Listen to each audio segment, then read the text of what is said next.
Wake-up call to the American church. The Nazis took power in Germany and went on to kill 6 million Jews. Could something like that eventually happen right here in the United States?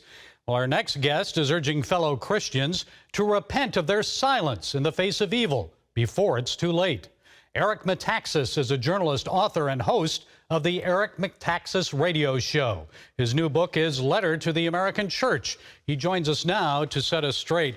Eric, always good to talk with you, and I've read your book. It's wonderful, by the way. I recommend it.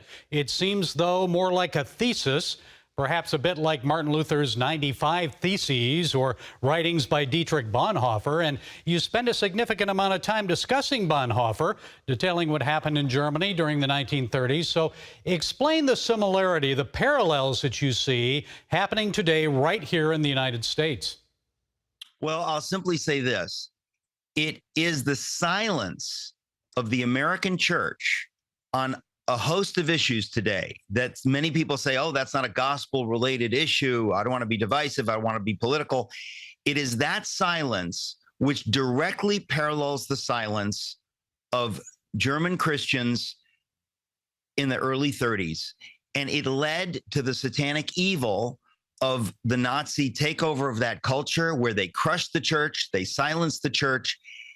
But it's because the church allowed them to do it by being silent. And there were many voices at that time giving theological reasons why we should not speak out on these issues. We're not supposed to be political, they said. It's nonsense. It is not biblical. And at a time like this, it's the voice of the devil. But the point is, Christian leaders who are being used by these evil forces, they have no idea what lies ahead. So it's easy for us to look back at the Germans and say, wow, they got it wrong. They should have spoken up. Bonhoeffer was right. I'm with them. But we're doing the same thing in the American church today. And there are voices, leaders in the church today that are being silent. In fact, most leaders in the American church are being silent because some leaders in the American church are actually advocating silence in the face of evil. They know not what they do. I want to give them grace, and I wrote the book to try to reach those people and to say to them, please understand that by not speaking up against everything that you see, by being afraid to be political, you have been silenced. The enemy is using theology to confuse us and to say, well, we're not supposed to talk about that kind of stuff. Romans 13, the same thing happened in Germany. The church was silent. Bonhoeffer and others knew this was not biblical. This was not what God was calling them to do. But the church hesitated enough and kept silent enough for long enough for the Nazis to utterly take over and really do things so evil that we look back, we think, well, that can never happen again. And what I'm saying in this book is that we already see it happening, tremendous devastation in this nation on innumerable issues, and the church is silent. And you write that Bonhoeffer addressed the question of leadership. He talked about servant leadership, Jesus taking on the role of the lowly slave when he washed the feet of his disciples. And you say Bonhoeffer was suggesting that a leader is not leading as God would lead when he or she idolizes self. They become misleaders. Do you see that happening today in America? How is that being played out in the church and in politics?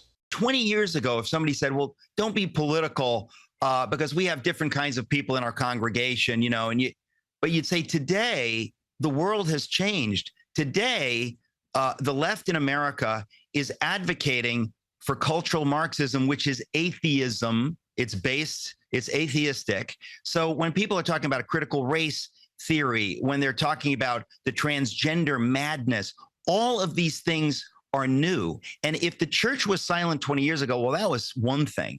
But to say today that, well, I don't want to be political, how can you not be political? William Wilberforce, about whom I've written and I mentioned in the book along with Bonhoeffer, he was dealing with the slavery issue and the slave trade. He knew it was satanic, and he was political in saying we've got to do what we can because we're Christians. And when people say, but you're being political, he would say, no, I'm simply doing what God commands me to do, to be a voice for the voiceless. The African slaves don't have a voice. If I don't speak, God will judge me. If I don't speak for the unborn today, God will judge me. Eric, what specifically then do Christians need to do? Do we need to attend school board meetings, run for office? I mean, beyond just speaking up, what should we do? Well, we need to do everything. In other words, I think that if when we talk about the church, we're talking about multiplied millions of Americans who each has a different calling. So we just have to ask God, Lord, what would you have me to do? But do something. We had pulpits on fire before the revolution, advocating against tyranny. They weren't afraid to be political. Before the Civil War in this country, we had pulpits preaching against the evils of slavery, and people said to them, you're being political, shut up, shut up. We must not shut up. We must speak. Time is very, very short. Okay, speaking up for truth, faith in action, living out our faith. The book is Letter to the American Church. Eric Metaxas, thank you for setting us straight today. We appreciate it, Eric. Good book. God bless you. Thank you. Because the flag still stands for freedom, and they can't take that